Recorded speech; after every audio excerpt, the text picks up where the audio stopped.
You're listening to Between the Fountains, a Kansas City Royals baseball podcast.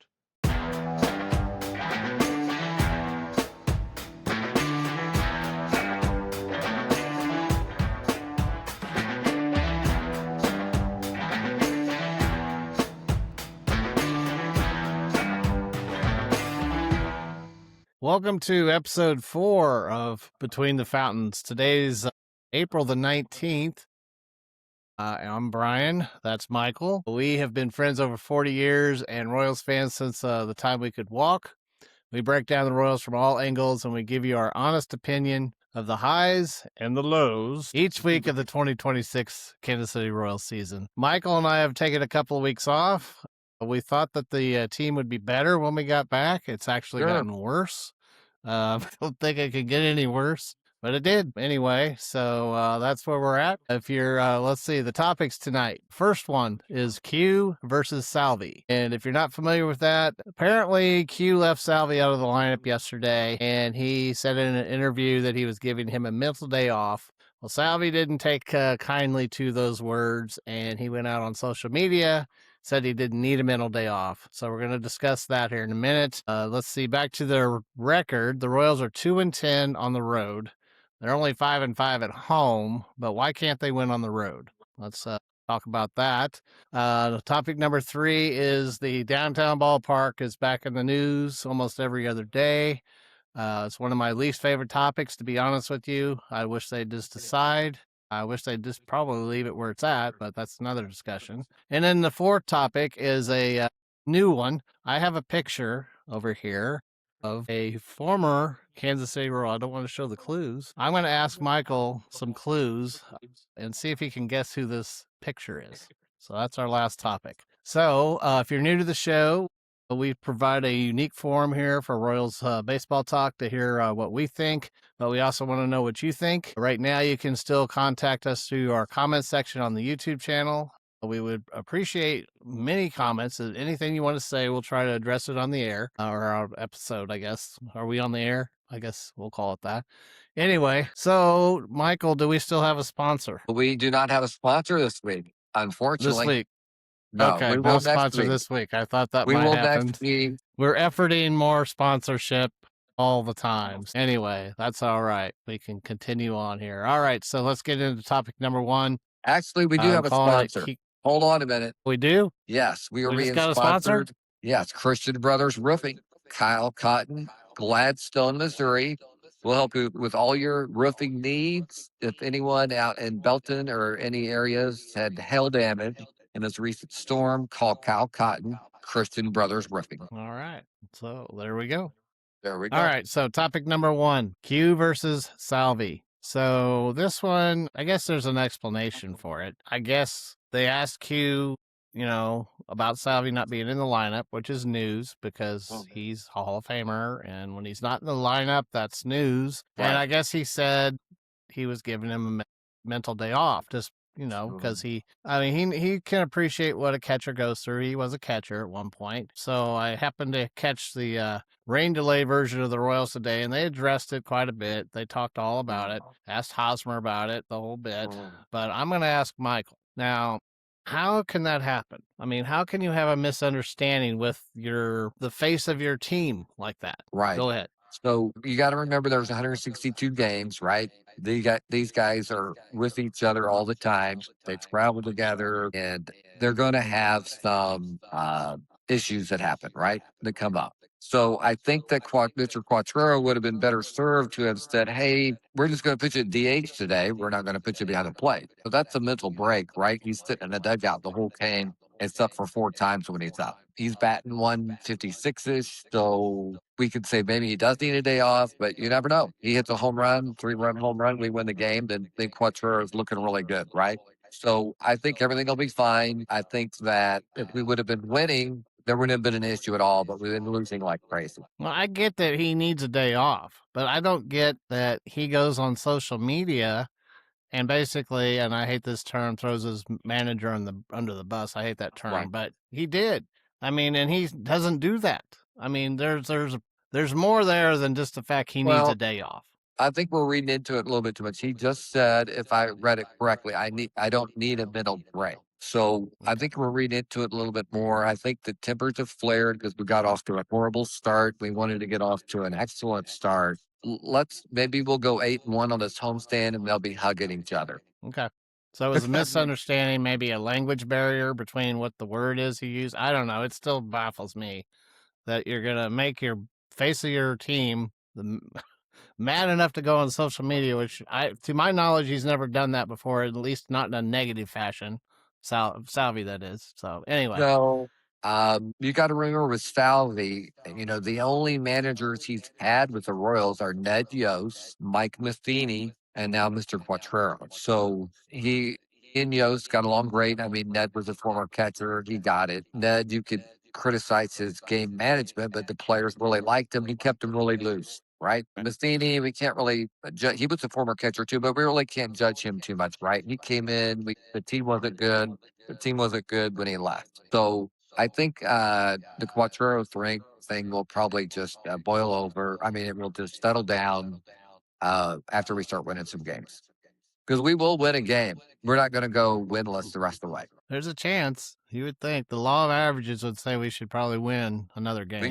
We'll win another game. I didn't have this in the notes, but he got thrown out of the game. Was it Friday night in the first inning? Something right. Like that. A sports reporter, his words, not mine, said that he looked like a fool out there. And I do kind of have to agree with that. The balk thing and, him going out there getting thrown out, it surely didn't shake up the team. We didn't play any better. I don't understand. I don't get why he went out there, but maybe he has a better explanation. What was he arguing about? Do you remember? Yeah, the pitch com or whatever in like a double start, come and set, then come and set again or something. And the pitch com thing, it has something to do with that. It was just, when you have the second or third worst base running team in baseball and you're out there arguing something like that, the umpires, they're a fraternity of mostly men. I think there's one female umpire, and they talk about that stuff. They say, gosh, the Royals, they get picked off every other game, and then it gets in their head, and then it can change the course of a game. We've got, excuse me, we got ABS now. Hopefully you can take away those coughs and it afterwards. But check swing. I want to correct something. It was a Saturday game that he got thrown out, and they lost 13-4. And right, that was yesterday. Behind the scenes, yeah, right. So back to the umpires, they've got ABS and whatnot in replay, but there's no replay on a lot of things like check swings, and that could alter the course of a game. So at the end of the day, Quattro should not have been out there umpiring. He needs to get his team coached to be able to run the bases way better than what they do. Was that his effort of trying to fire them up? I guess. Because some managers do that. Yeah. I don't know what happened there. Yeah, it was his effort, I think. I don't know what he said. He wasn't yelling out there. I have no idea. I can't imagine what he would say to get thrown out. Well, he said the magic word to an umpires, you blank. I can't say it. We're on a children are watching this show, I'm sure. Lots of them. So we can't say what he said after the you, but he said the magic word you and then something after that. Well, it's probably a 3-syllable word knowing Quattro because he's a very intellectual person, I would say. Would you say that? I just would very much like to have a little microphone and hear what he said. Anyway, let's move on. That would have been fun. The Royals are 2-10 on the road. On the road. They have scored the fewest runs in all of baseball. There's not a lot to look positive on. Is the season over? And we're not even in May. Yes or no, Michael? Right. So the season's not over. We had teams that went over 100 games that had 7, 8, 9 game losing streaks. Coming out of the gate, it looks bad because we're behind the 8 ball. But we've got a lot of time to make it up. The only challenge is Mr. Piccolo pretty much did nothing over the off season to improve our offense. I think it could be worse than last year, in fact. So he didn't move aggressive enough, and maybe his hands were tied by Mr. Sherman, the owner. He brought in Isaac Collins in left field, who struck out 4 times yesterday. He runs routes not very well in left field, so I'm not quite sure if we scouted him. He went into the stands after that ball. Did you see that? Good for him. Yeah, good for him. He gave 100% on that one, but he needs to learn to run accurate routes out there. I don't know if we scouted him. I mean, obviously, you'd think we did a lot. I know our assistant hitting coach was with them in Milwaukee and apparently really wanted us to acquire him. So, no, back to your question. The season's not over. We have, my biggest concern is our record against above 500 teams. We're losing to Detroit and Cleveland and the Yankees, all over 500 teams, very well managed. Milwaukee also. We got beat, I believe, 2 out of 3 at home, of course, from them. We did. So that's my big concern is we can't play very well against the good teams. We're outmanaged and outplayed. Well, can we beat Baltimore at home? We'll find out. And then we got the Angels and the A's after that. Yeah, I'm going Wednesday, so we know they'll win Wednesday. Okay. All right. Topic number 3. And by going, you're going to the K. There's a chance that the K is going to move downtown. This is another one of my least favorite topics. They've been talking about this for at least 25 years. I just basically am to the point where tell me where it's going to be. I wish they just leave it where it is. Right. But Michael, where are we at with this downtown ballpark? Right. So Brian, my good man, we differ a lot on this. This is one of my favorite topics. The current area is a extremely blighted area that Jackson County has done absolutely nothing with in the last 40 years. If we want to keep a team in Kansas City, it's got to be downtown because you're not going to get people in here from Iowa, Colorado, Arkansas, etc. to go to the K because you can't stay across the street because you'd be living with rats. Because the Adams Market right now, the habitation is of rats. So I don't think they're going to stay there. Indoor pickleball's available. Well, it's connected to it. They're not going to stay there for pickleball. So we kudos to Mayor Lucas, who is spearheading this. The downtown stadium is going to be amazing. You can take the trolley, get there from the plaza, get there from Lee Summit train. There's all different areas. You can get there. Parking will not be an issue.